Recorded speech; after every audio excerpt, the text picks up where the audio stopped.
Энэ нийт хөрөнгийн ашиглалт буюу зээлийн ашиглалт 68% та байгаа юм байлаа. Би асуугаад бас надад сая хариулахгүй байна.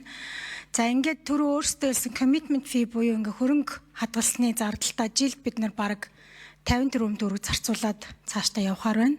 За бид нар шинэ зээл тусламж оруулж ирэхээс илүүтэй одоо энэ зээлийн ашиглалтаа сайжруулах буюу яаж хурдтай энэ төслийг хийж хэрэгжүүлэх үү гэдэг дээр анхаарах нь бидний хувьд хамгийн чухал байгаа.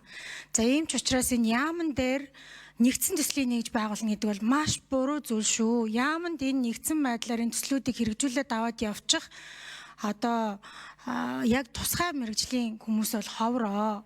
Мэдээж манай тэр албаа агч нар сайн. Гэхдээ энэ хүмүүст бол ийм боломж болцооч байдгүй. Өмнөө байгаа цаасныхаа араас ч гарч ирж чаддаггүй. Тэгээд энийг 200 хүн хэмнэжэн гээд бүхэл бүтэн 400-500 сая долларын зээлийнхаа ашиглалтыг дээрэс нь одоо төслийн хэрэгжилтэд удаашруулах ийм нөхцөлд орчихъя гэдгийг би бас анхааруулж хэлмээр байна. За миний хувьд зарчмын санал байна. Энэ хөдөө аж ахуйн салбарыг чадахжуулах гэдэг бол зөв өө. Хүний нөөцөө бэлтгэх нь чухал.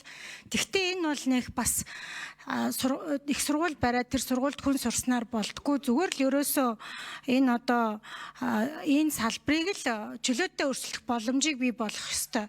Бид нар уул уурхайн салбартай адилхан хөдөө аж ахуйн салбарт цалин олгодог болж иж ийшээ хүмүүс ирнэ гэхээс сургууль арьснаар эдгээр нэг тийм болохгүй. Угаасаа аж ахуй нэгжүүж өөрсдөө энэ хүмүүсээ чадахжуулаад аваад явах боломжтой байгаа. Хамгийн гол нь чөлөөт өрсөлдөөнийг бий болгох нь хамгийн чухал байгаа. За би энэ дээр дэлгэр жаргалаа. Би энэ яг төсвийн номны 111 дугаар 14 дугаар хуудас 15 дугаар хуудсан дээр байгаа гадаадын зээл тусламжаар оруулах юуг асууж байгаад асуусан шүү дээ. Энэ дээр байгаагаас өөр байсан учраас би асуусан. За миний хувьд бол зарчмын зөрүүтэй санал байгаа. Юу вэ гэхээр би тэмүүлэн гишүүнтэй санал нэг байгаа. Нэг мөсөө одоо боловсролынхаа чиглэл рүү хандсан дээр биш юм уу? Ийм учраас энэ Азийн хөгжлийн банкны эхний заалтан дээр байгаа.